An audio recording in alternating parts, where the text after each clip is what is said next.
Hello everyone. We are here with our social subject today. Let's move on with history for today's class. Let's see our past one.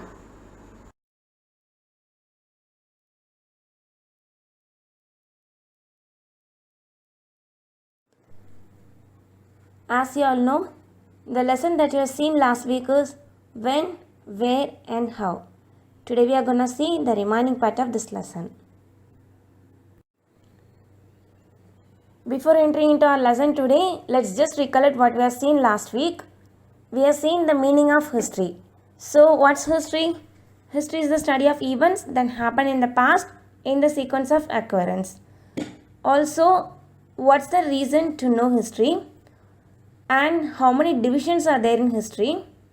Geographical framework and reasons for the movement of people and why they shifted. What's the reason behind their shifting?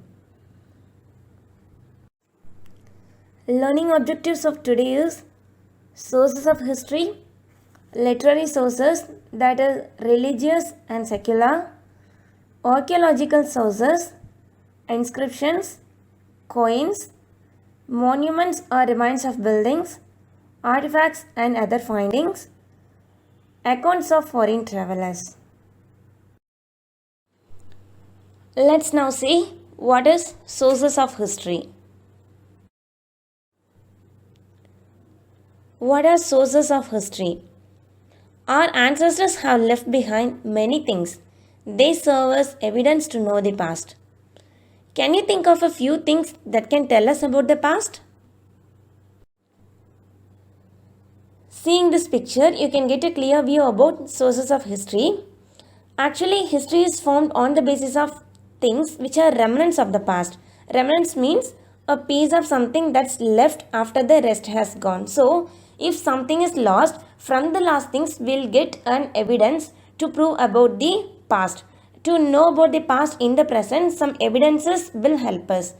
Archaeologists recover objects by digging objects from the sites that get buried under the earth.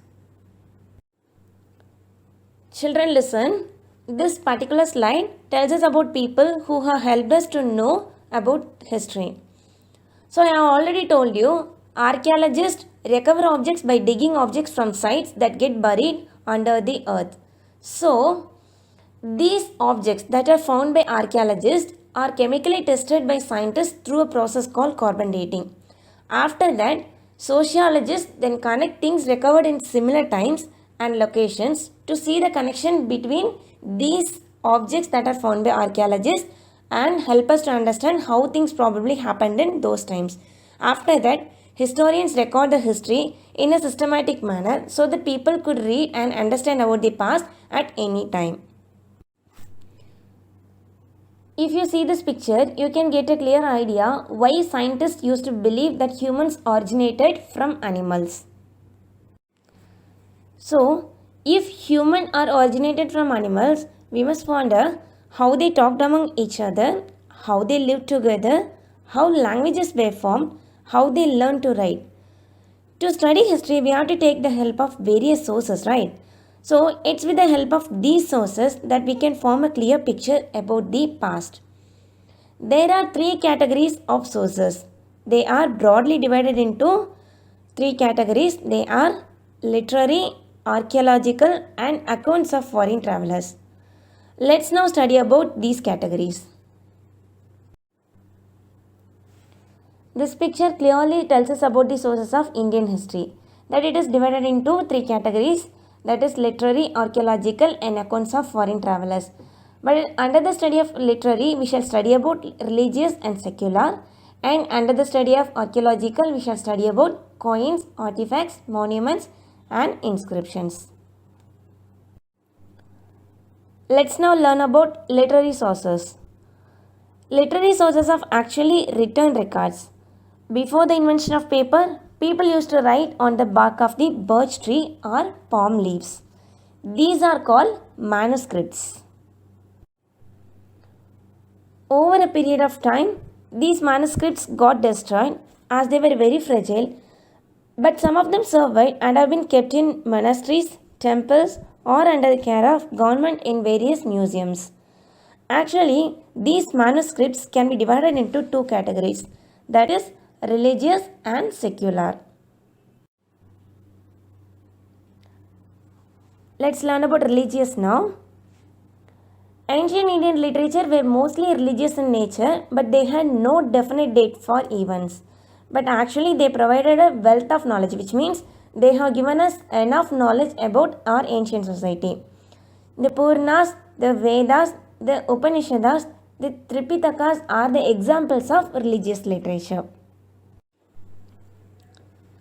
Under the study of secular, we shall know that the subject of these texts were grammar, politics, poems, drama, and etc. We shall see few examples of all these. First one is Arthashastra written by Chanakya. You can see this picture to know what's Arthashastra, that is written by Chanakya. The next one is Panini's grammar and then Sangam literature.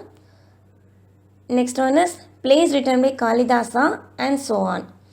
All these gives us a glimpse of the life of people during those times. We shall now move on to know about archaeology. As you all know, archaeology is the study of remains of the past.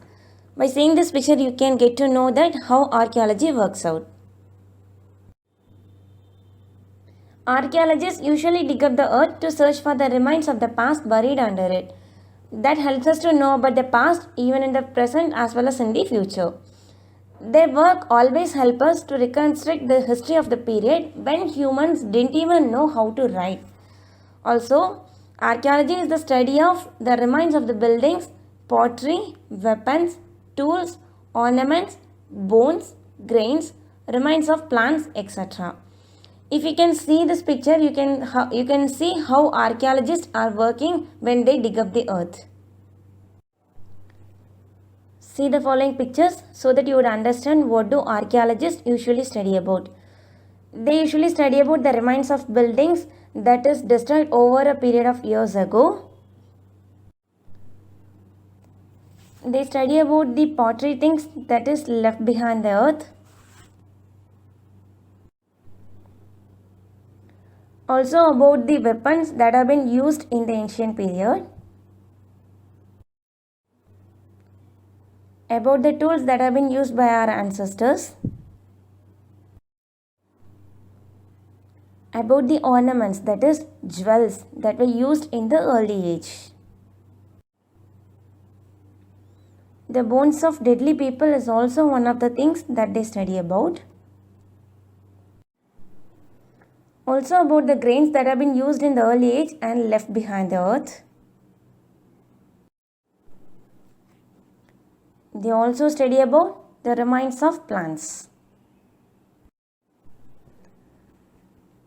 These archaeological sources are broadly divided into the following divisions, that are inscriptions, coins, monuments or remains of buildings, artifacts like pottery, sculpture, ornaments, paintings, tools, etc. Other miscellaneous objects like remains of plants, bones of animals, charred grains, weapons, pieces of stones, etc. Let's learn about inscriptions now. Inscriptions means words that are written or cut on something.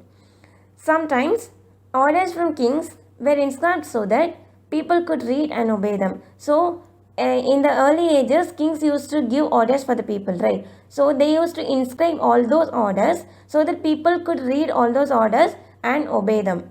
So they were also the records of past events. If we can take for an example, what happened in a battle. So what happened in a battle would be inscribed so that people can see all those and to know about the past, even in the future and in the present stage. Inscriptions are records engraved mostly on rocks, stone pillars, walls, and on metal slabs. These inscriptions are the most reliable evidence, and studying about these inscriptions is called epigraphy. Most of the inscriptions have survived, as they were written on a hard surface. A large number of inscriptions tell us about the orders and victories of the kings. Some of the inscriptions also tell us about the religious policies of the kings. For example, inscriptions of Emperor Ashoka tells us about his Dhamma. Dhamma means Dharma, which means the goodness that he has given, he has done for the people, he has done for the society. See this picture to know what is epigraphy. Actually, I have said you that studying about these inscriptions is called epigraphy. Most of the inscriptions that are found are written in the languages, that is Prakrit, Pali, Brahmi, Sanskrit, Telugu and Tamil. See this picture. This picture tells you that among all those inscriptions found, those of Ashoka, that means this picture is the Ashoka picture. So those of Ashoka by far give the best description of his reign. Let's study about coins now. So studying about coins is known as numismatics. When we study about coins, we learn that thousands of ancient Indian coins have been discovered. So usually coins enable us to understand the ruler and the extent of his rule. Some of the coins are inscribed with dates or the image of the king. See this picture. So especially like the image of the king or else the dates would be mentioned on the coins. Also, metals used in the coins tells us about the economic condition of a particular empire during those period and their knowledge about metallurgy. For example, in one of the gold coins, King Samudragupta is shown playing a veena, which shows his interest in music. Let's move on to monuments or remains of buildings now. Monuments or remains of buildings, that is, all forts, tanks, temples, mosques, churches, palaces, etc. are all historical monuments. So what questions come to mind when you see a historical monument? Is there a historical monument in your neighborhood? Think of all these. Do you all know what are monuments? Buildings which are of historical significance are called monuments. So, monuments consist of buildings, stupas, caves, temples, etc. They are immensely valuable as they tell us about the art and architecture, religious and cultural life of the people of the period in which they were built. For examples, Sanji Stupa, Ajanta and Ellora caves. All these are few of the examples of these monuments. So you can see all these pictures. The first one is Sanchi Stupa and the next one is Ajanta and the next one is Ellora cave. Let's learn about artifacts and other findings now. What is an artifact? Artifact is an object that is made by a person. So, the various objects that humans made such as ornaments, toys, tools and pottery give valuable knowledge of how people lived in those periods and their occupations, also about their customs. Accounts of foreign travelers. A great deal of our knowledge of ancient Indian history is supplemented by the writings of travelers. So if you can see here children, travelers are also the main reasons to know about history. So from the content they had written also we gain so much of knowledge of ancient Indian history. Here history allows us to learn about how people lived in the past, how they interacted with nature, how they observed, how they understood things, how they experimented new things and then devised ways to find newer ways of life. Indica written by Megasthenes gives us valuable information on the Mauryan Empire. So see this picture. Mauryan India as reflected in Indica of Megasthenes. So this particular book is giving us so many information, valuable information about the Mauryan Empire. So this book has been written by Megasthenes and it is called Indica.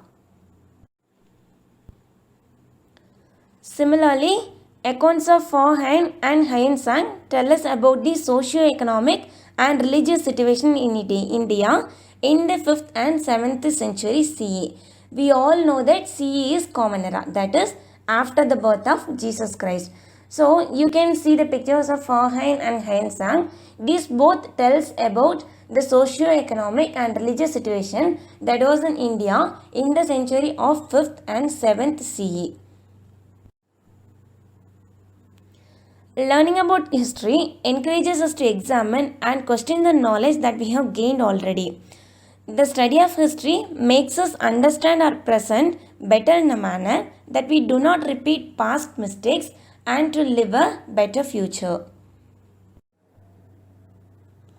With this, our session for today is getting over, children, and this is the time for your homework assignment.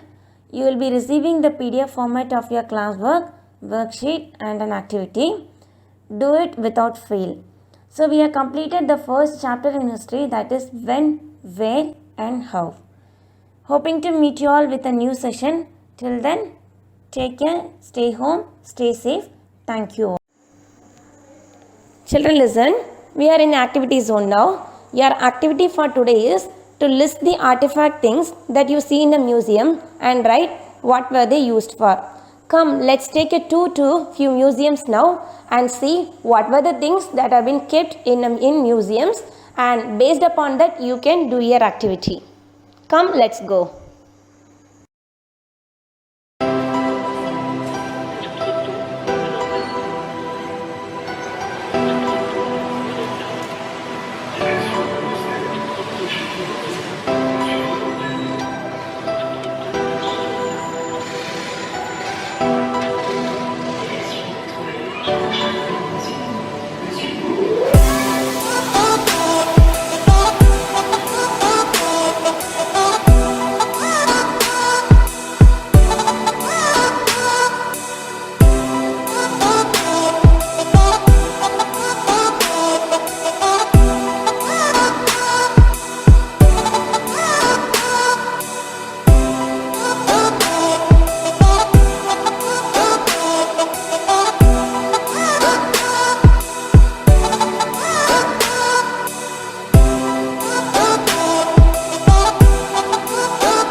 the end of today's class, children. Let's meet in the next class. Till then, stay home, stay safe. Thank you.